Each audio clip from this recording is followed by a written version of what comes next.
America ఇరాన్ల మధ్య శాంతి చర్చలు గాలికి కొట్టుకుపోయాయి. గత నెల అంటే జూన్ 16న ఇరు దేశాల మధ్య స్విట్జర్లాండ్లో శాంతి ఒప్పందం కుదిరింది. 60 రోజుల పాటు దాడులు ప్రతిదాడులు నిలిపివేయాలని ఇరు దేశాలు ఒక అంగీకారానికి వచ్చాయి. తీరా చూస్తే ఒక నెల కూడా గడవకముందే కాల్పుల విరమణ ఒప్పందం ఉల్లంఘించి ఒకరిపై ఒకరు దాడులు ప్రతిదాడులు చేసుకుంటున్నాయి. ఇక హర్మోజ్ జలసంధిపై ఇటు అమెరికాకు అటు ఇరాన్కు మధ్య ఏకాభిప్రాయం కుదరడం లేదు. హర్మోజ్పై పట్టు కోసం ఇరు దేశాలు పట్టుదలకు పోతున్నాయి. అయితే ఆదివారం రాత్రి ఇరాన్పై అమెరికా విరుచుకుపడింది. దీనికి ప్రతీకారంగా ఇరాన్ సోమవారం జోర్దాన్, బహ్రెయిన్, కువైట్లపై దాడులు చేసింది. అక్కడ అమెరికా బేస్లపై డ్రోన్ల వర్షం కురిపించి తన కసిని తీర్చుకుంది. పరిస్థితి చూస్తుంటే యుద్ధం తిరిగి మళ్లీ మొదటికొచ్చే అవకాశాలు కనిపిస్తున్నాయి. ఈ క్రమంలో అంతర్జాతీయ మార్కెట్లో ఆయిల్ ధరలు పెరిగిపోయాయి. ఇక తాజాగా ఇరాన్, అమెరికా దాడులు ప్రతిదాడుల గురించి మరింత సమాచారం ఇప్పుడు.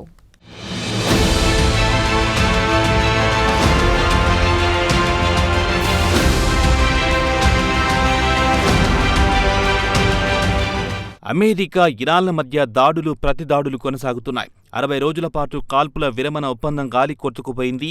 ఒకరిపై ఒకరు దాడులు ప్రతిదాడులు చేసుకుంటున్నాయి. ఆదివారం రాత్రి ఇరాన్పై అమెరికా దాడులు చేసిన వెంటనే ఇరాన్ కూడా వెంటనే స్పందించింది.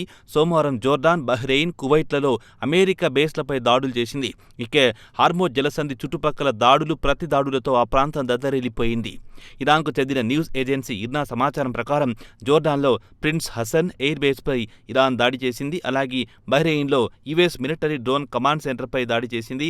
అలాగే కువైట్లోని అలీ అల్ సలీం ఎయిర్ బేస్పై దాడి చేసినట్లు ఇర్నా వివరించింది. కాగా యుఎస్ సెంట్రల్ కమాండ్ శనివారం నాడు సుమారు 140 సార్లు దాడులను తమపై చేసినట్లు ఇరాన్ వెల్లడించింది. కాగా ఇరాన్కు చెందిన ప్రభుత్వ మీడియా సమాచారం ప్రకారం పశ్చిమ ఇరాన్, ఖేష్ మైలాన్, హార్మూజ్ జలసంధికి సమీపంలో ఉండే బందర్ అబ్బాస్పై అమెరికా బాంబుల వర్షం కురిపించిందని, అలాగే ఇరాక్ సరిహద్దులో ఉండే కుబేస్తాన్పై కూడా అమెరికా దాడులు చేసిందని ఇరాన్ న్యూస్ ఏజెన్సీ వెల్లడించింది.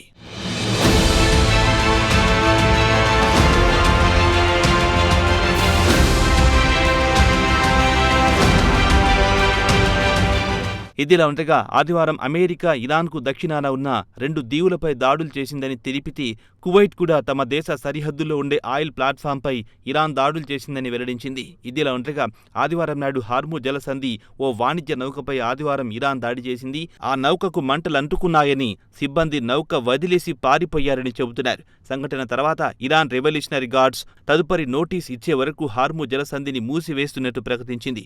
ఈ రీజియన్లో అమెరికా జోక్యం చేసుకోనంత వరకు హార్మూజ్ను మూసివేస్తున్నట్టు ప్రకటించింది. కాగా ఇరాన్ వాదనను అమెరికా తోసిపుచ్చింది. చట్టం ప్రకారం హార్మూజ్ జలసంధి నుంచి వాణిజ్య నౌకల రాకపోకలు సాగిస్తున్నాయని తెలిపింది. ఈ రూట్లో రాకపోకలు సాగించే వాణిజ్య నౌకలకు తాము భద్రత కల్పిస్తామని అమెరికా అంటోంది. ఇక Iran supreme leader Mustafa Khamenei సలహాదారుడు మాత్రం డజన్ అటామిక్ బాంబుల కంటే కూడా హార్మూజ్ జలసంధిని కంట్రోల్ చేయడానికి అధిక ప్రాధాన్యం ఇస్తామని, తమకు హార్మూజ్ ముఖ్యమని తేల్చి చెప్పారు.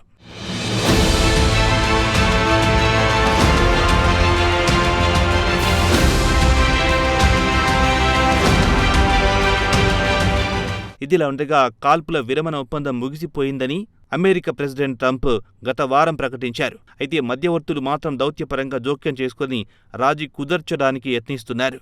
శాంతి ఒప్పందానికి గండి కొట్టడానికి అమెరికానే కారణమని ఇరాన్ విదేశాంగ మంత్రిత్వ శాఖ ఆరోపిస్తోంది.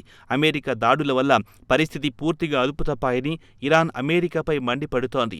ఆదివారం నాడు అమెరికా దాడుల్లో ఇరాన్లో ప్రాణనష్టం జరిగిందని, అలాగే అమెరికాకు చెందిన 10 డ్రోన్లను కూల్చివేశామని ఇరాన్ పేర్కొంది. ఇరాన్లోని ఫారూక్ ఐలాండ్లో టెలికమ్యూనికేషన్కు చెందిన ఓ కార్మికుడు చనిపోగా మరో 2 గాయపడ్డారు. అలాగే నైరుతి ఇరాన్లోని హాషహార్లో ఓ నీటి పంపింగ్ స్టేషన్పై అమెరికా జరిపిన దాడుల్లో 1 ప్రాణాలు కోల్పోగా 4 గాయపడ్డారని సోమవారం ఉదయం ఇర్నా వివరించింది. ఇక కువైట్ విషయానికొస్తే ఇరాన్ దాడిలో డ్రిల్లింగ్ ప్లాట్ఫామ్ ధ్వంసమయ్యిందని, ఒక వ్యక్తి గాయపడ్డాడని తెలిపింది.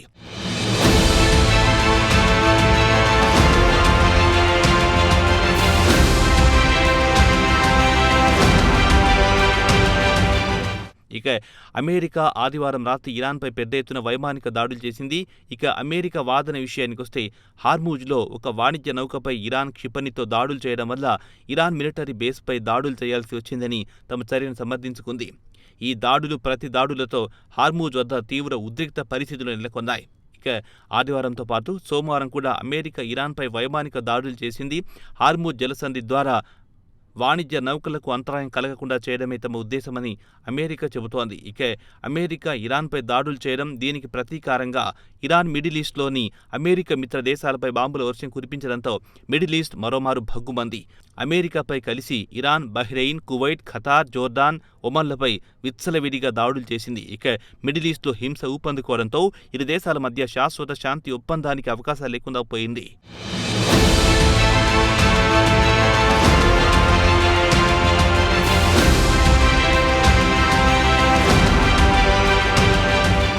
ఆదివారం నాడు ఇరాన్ హార్మూజ్లో ఒక కంటైనర్ షిప్పై దాడి చేయడంతో అది కాస్త మంటల్లో చిక్కుకుంది. నౌకల్లో పనిచేసే సిబ్బంది ఆచూకీ తెలియకుండా పోయింది. అటు తర్వాత అమెరికా పెద్ద ఎత్తున ఇరాన్పై దాడులు చేసింది.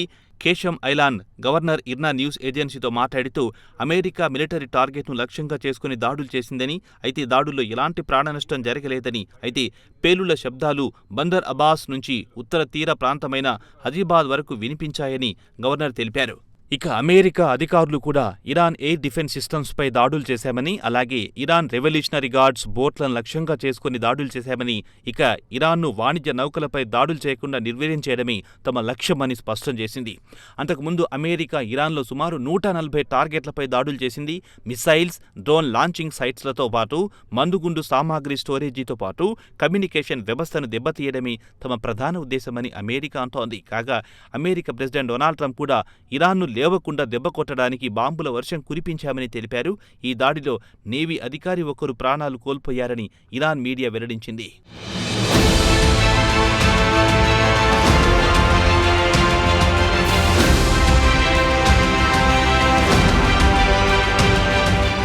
ఇదిలా ఉండగా ఇరు దేశాల మధ్య దౌత్యపరమైన రాజీ కుదర్చడానికి తెరవెనక గట్టి ప్రయత్నాలు జరుగుతున్నాయి.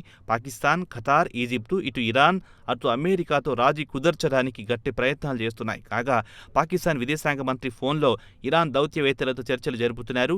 ఉద్రిక్తతను తగ్గించడానికి పాకిస్తాన్ విదేశాంగ మంత్రిత్వ శాఖ తన వంతుగా ప్రయత్నం చేస్తోంది. ఇక Iran supreme leader Mojtaba Khamenei తన తండ్రి అంత్యక్రియలు ముగిసిన తర్వాత శనివారం నాడు మాట్లాడుతూ తన తండ్రి మృతికి కారణమైన వారిపై ప్రతీకారం తీర్చుకుంటామని హెచ్చరించారు. కాగా ఈ ఏడాది ఫిబ్రవరి 28న అమెరికా, ఇజ్రాయెల్ కలిసి టెహ్రాన్లో అయతుల్లా ఖమేనీ ఇంటిపై బంకర్ బస్టర్ బాంబులతో దాడి చేసి ఆయనను లేపేసింది. ఈ దాడిలో మొజ్తబా ఖమేనీ కూడా తీవ్రంగా గాయపడ్డారు. అప్పటి నుంచి ఆయన బహిరంగంగా ఎక్కడా దర్శనమివ్వలేదు.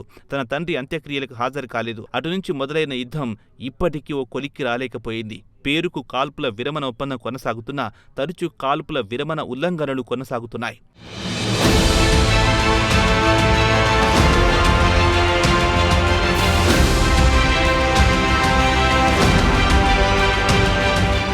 ఇక హార్మూజ్ జలసంధిపై చిక్కుముడి మాత్రం వీడడం లేదు.